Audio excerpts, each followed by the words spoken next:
सीधा शुरू करते हैं आज का ये दिलचस्प विश्लेषण। आज हमारे सामने है आखिरी सफर नाम की वो रोंगटे खड़े कर देने वाली कहानी जो बॉम्बे रोड के एक बेहद सुनसान और डरावने पेट्रोल पंप के इर्द गिर्द घूमती है।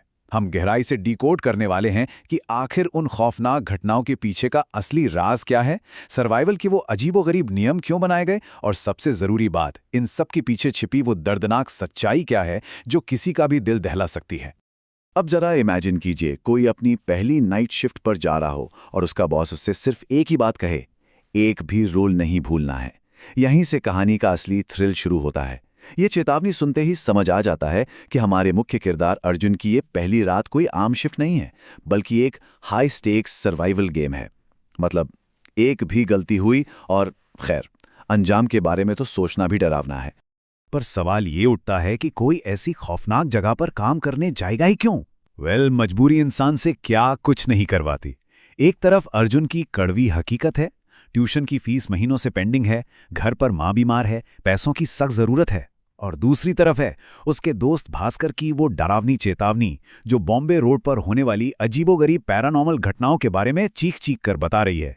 ये साफ दिखाता है कि कैसे कभी कभी हमारे हालात हमें सबसे बड़े खतरे के मुंह में धकेल देते हैं।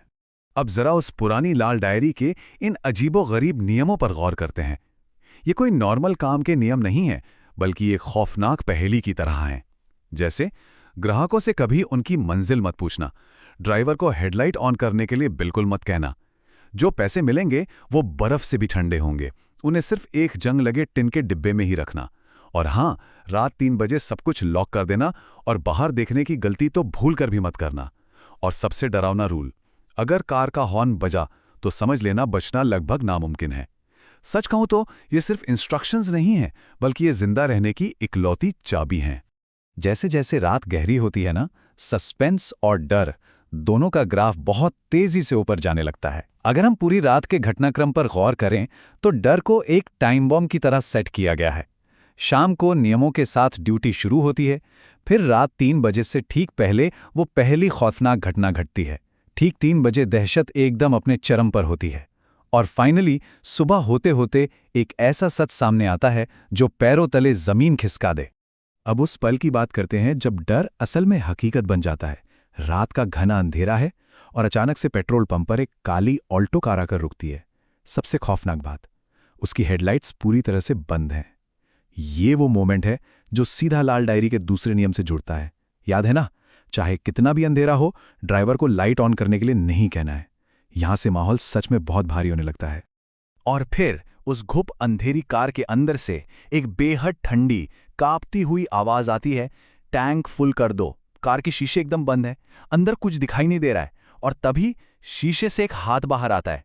लेकिन रुकिए, वो कोई इंसानी हाथ नहीं है, वो सिर्फ सफेद हड्डियों का एक कंकाल है जो बर्फ से भी ज्यादा ठंडे नोट पकड़ा रहा है। लिटरली ये इमेजिन करके ही रोंगटे खड़े हो जाते हैं। ऐसे पैरानॉर्मल एनकाउंटर के सामने किसी का भी दिमाग काम करना बंद कर दे। लेकिन यहां बचने का सिर्फ एक ही तरीका था, उन नियमों को आंख बंद करके फॉलो करना। उस कंकाल वाले हाथ से वो ठंडे नोट लेना, डेस्क पर रखे उस नए चमचमाते कैश बॉक्स को पूरी तरह से इग्नोर करना, और उन पुरानी सी दिखने वाली करेंसी को उसी पुराने जंग लगे टिन के डिब्बे में ही डालना। एक भी चूक हुई और गेम वहीं ओवर समझो। इस दिल दहला देने वाली घटना के बाद अर्जुन खुद को संभालने के लिए वॉशरूम की तरफ भागता है, और वहां आईने के पास उसे एक पुराना अखबार मिलता है। उस पर जो साल छपा है वो है 1998। ये इस कहानी का सबसे बड़ा टर्निंग पॉइंट है। अचानक से हम सिर्फ आज के खौफ से निकलकर एक बहुत पुरानी ऐतिहासिक त्रासदी के पन्नों में पहुंच जाते हैं। उस 1998 के अखबार में जो खबर थी वो किसी को भी अंदर तक हिला सकती है। रात के ठीक 3 बजे इसी बॉम्बे रोड पर एक बस का बहुत भयंकर एक्सीडेंट हुआ था, और उसके पीछे आ रही 4 और गाड़ियां भी उसी बस से टकरा गई थीं। इस दर्दनाक हादसे में एक भी यात्री नहीं बचा, सबकी मौत हो गई। और यहीं से इस बात का खुलासा होता है कि आखिर उस पेट्रोल पंप पर ये सब भयानक चीजें क्यों हो रही हैं। सब कुछ इसी एक घटना से जुड़ा हुआ है। और फिर घड़ी में बजते हैं रात के 3। ये बिल्कुल वही समय है जब 1998 में वो एक्सीडेंट हुआ था। अचानक से पेट्रोल पंप की लाइटें बुरी तरह से फ्लिकर करने लगती हैं, कांपने लगती हैं, और एकदम घूट देने वाला अंधेरा छा जाता है।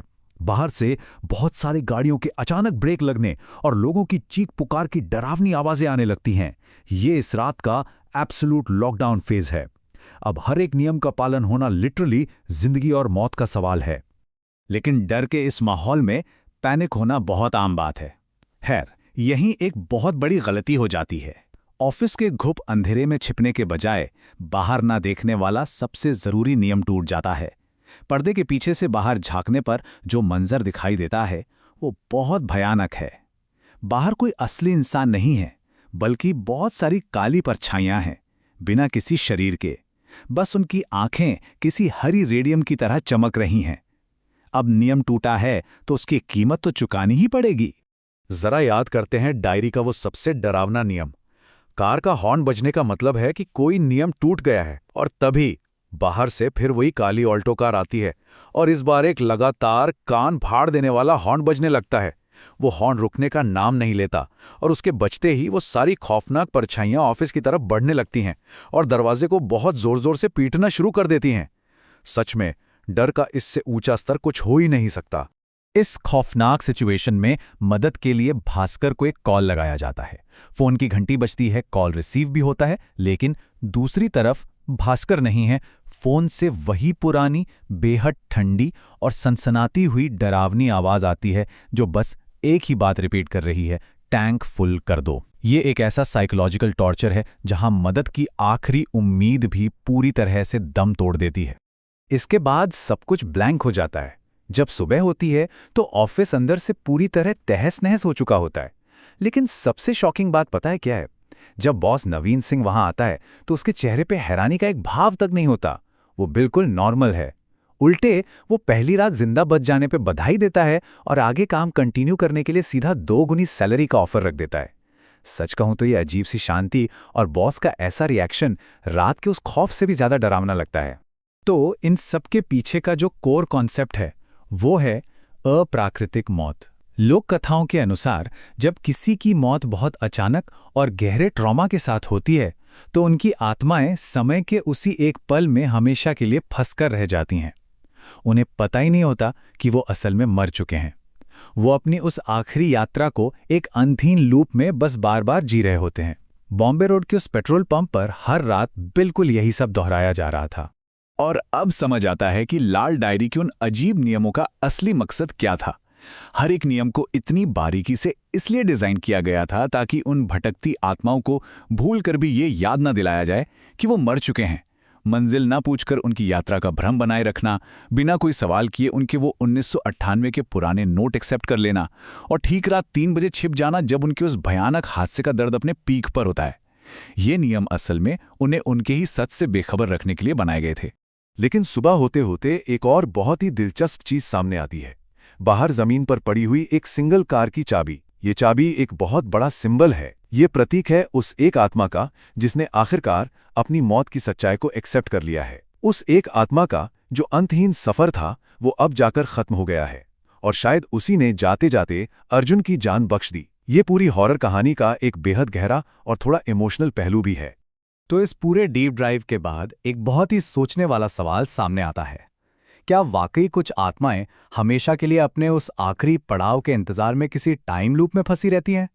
अनसुलझा दुख और एक ऐसे सफर की संभावना जो कभी खत्म ही नहीं होता।